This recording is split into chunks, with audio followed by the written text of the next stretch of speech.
కామారెడ్డి జిల్లా బాన్సువాడ పట్టణంలోని ఆర్టీసీ బస్టాండ్తో పాటు పట్టణంలోని సాయి కృష్ణానగర్ కాలనీలోని ఎస్టీ బాలుర కళాశాల వసతి గృహంలో జిల్లా ఎస్పీ రాజేష్ చంద్ర ఆదేశాల మేరకు పోలీసు కళా బృందం షీటింగ్ రోడ్డు ప్రమాదాలు మాదక ద్రవ్యాలు సైబర్ నేరాలపై అవగాహన కల్పించారు।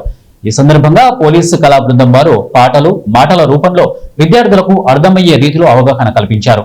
విద్యార్థులు భవిష్యత్తుపై మంచి లక్ష్యాన్ని ఎంచుకొని చెడు వ్యసనాలకు బానిసలు కాకుండా ముందుకు సాగిపోవాలని అటు తల్లిదండ్రులకు ఇటు అధ్యాపకులకు మంచి పేరు తీసుకురావాలని అన్నారు।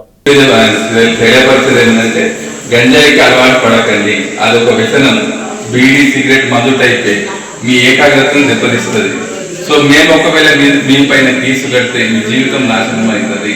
27 ఎన్డీపీఎస్ యాక్ట్ బాగా కఠినంగా ఉంటుంది, చాలా కఠినంగా ఉంటుంది। ఒకసారి కేసు హెడ్ కానిస్టేబుల్ గారు చెప్పినట్టు ఒకసారి మీ ఆధార్ కార్డు లింక్ అయితే మీరు ఎక్కడెక్కడ క్రైమ్ చేస్తారు, ఏ మూమెంట్ లో ప్రతిదీ ట్రాక్ చేయొచ్చు।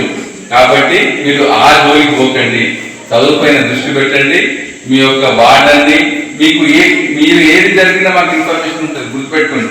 రమేష్ సార్ చెప్పే అవసరం లేదు, మాకు బయట టీంలు షీ టీం ఉంటుంది, ఇంటెలిజెన్స్ టీం ఉంటుంది। కాబట్టి చదువుకోండి। ముఖ్యంగా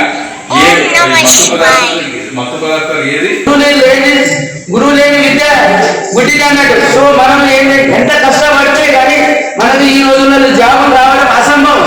జాబ్ రావాలంటే కత్తి మీద సామాన్ అంటే మన మేడ మీద సామాన్ లాంటి ఎంతో కోట్ల మంది నిరుద్యోగులు పోరాటం చేసి ఫిల్టర్ టీఎస్పీఎస్సీ కూడా మనకి ఎంతో ఫిల్టర్ చేసి మనకి ఎంతో స్టూడెంట్ 500 మందిని 1000 మందిని ఫిల్టర్ ఒక పోస్టుకు, అలాంటి పోస్టులు మనకు రావాలంటే మనము నిరంతరం కష్టపడాలి। అదే విధంగా మీరు కూడా ప్రతిరోజు కష్టపడాలి। నా యొక్క తపన ఒకటి, మీకు తల్లిదండ్రులు ఉన్నారు కానీ తల్లిదండ్రుల చేత అన్నదాత సుఖీభవ అంటే నేనేం చేస్తున్నా, మీకు అన్నాన్ని ప్రసాదించడమే కాకుండా మీ యోగక్షేమాలు కూడా చూసుకుంటున్నా।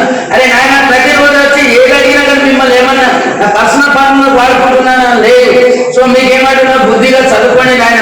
చదువు అనేది మనిషి యొక్క జీవితాన్ని ఉన్నత స్థాయికి తీసుకెళ్తే చదివే మనకు ఐఏఎస్ చేస్తుంది, ఐపీఎస్ చేస్తుంది, ఇంకా ఇది మనకు అనుకున్న టీచర్ కానీ